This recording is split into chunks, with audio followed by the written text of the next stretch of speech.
please don't pass it. They did it anyway. And then Barack Obama got elected. And this has pretty much been the year of our discontent thus far. Patriotic Americans who have never protested anything in their lives have gotten up out of their easy chairs, off of their couches, and decided to do something about it. Now, last year, of course, we had the Tea Party at Johnson County Community College. 10,000 of my closest friends showed up. Amanda Grosser, I don't know if you guys know this about her, but Amanda was a mom, a former teacher, homeschooling her kids, and was watching what was happening in Washington, D.C., and got madder and madder and madder. She was mad for herself, she was mad for her husband, she was mad for her family, and especially she was upset about what was going to happen to her children, as most parents would be.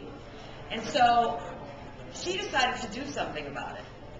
And she contacted me at the radio station and she said, she says, I want to go protest in front of Dennis Moore's office. And I said, I'd be happy to help.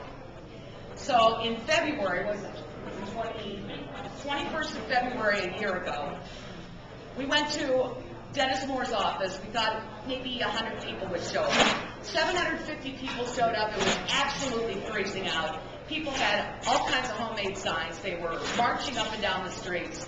And every single one of them said to me, I've never done this before. This is so great. I've never done this before.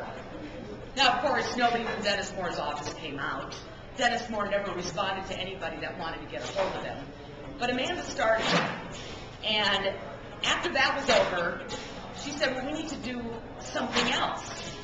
So she's basically the one, with a couple of other people, that put together the Tea Party from last year. She invited me to help her, and of course I have a big mouth and a radio station, so I did what I could do and talked about it on the show, invited people out, and I know that we were both stunned. I remember I was late. And I don't know what I was thinking, because I tried to get up. It was a college in Quivira, Johnson County Community College, and I couldn't get anywhere near the campus. The traffic was astounding. And so I finally pulled off, and I begged these guys in an auto shop to let me park in their parking lot. And I said, I'll mention you on the show. And they said, okay, go ahead. So I got out, and I'm looking across the street, and there were people all the way along the street, and then all Quivira and all the way down to college. But what I didn't see until I crossed the street was there were 10,000 people there. There were little children, there were moms and dads, sisters and brothers, grandfathers, grandmothers, neighbors, family members. It was the most astounding thing I have ever seen in my life. And I was so choked up when I first got over there. And it was about 1 minute till I had to go on the air, so I had to get over it. So that told me right there that people were incredibly frustrated. And that has only grown in the last year. Now, if I were on the air right now, I'd tell that guy to shut up.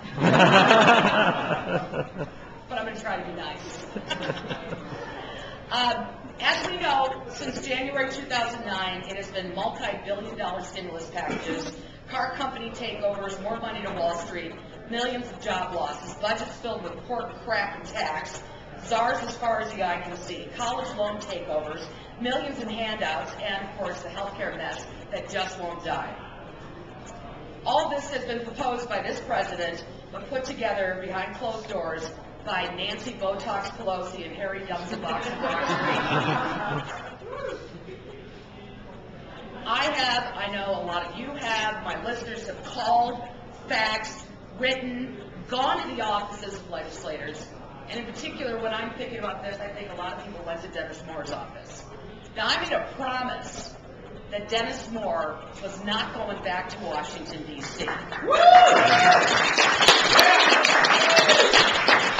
I think what I'm going to do, just because it's my birthday, is I'm going to take complete credit for the fact that he resigned and it's not the right thing. Because we hammered him.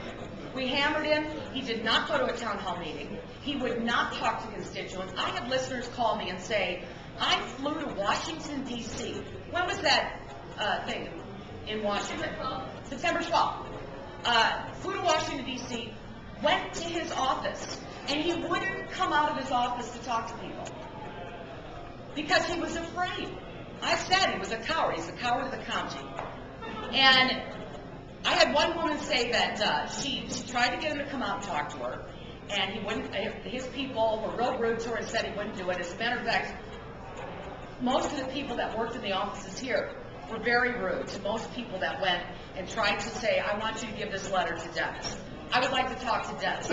Here's a petition. Here's whatever. And those people just laughed and shook their heads. So it pretty much told everybody how much he was listening to his constituents. Now, it's unfortunate that along with saying he was going to retire, that he didn't actually quit that day. Because there are lots of votes he can do before somebody else takes over, which is unfortunate. However, we all know that if he would have retired and left then somebody else would have gotten in that was a Democrat, God knows who, because it doesn't seem like there's any Democrats in the whole entire state. Nobody's running for anything.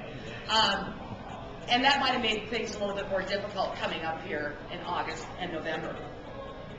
There is, in my opinion, a tsunami brewing.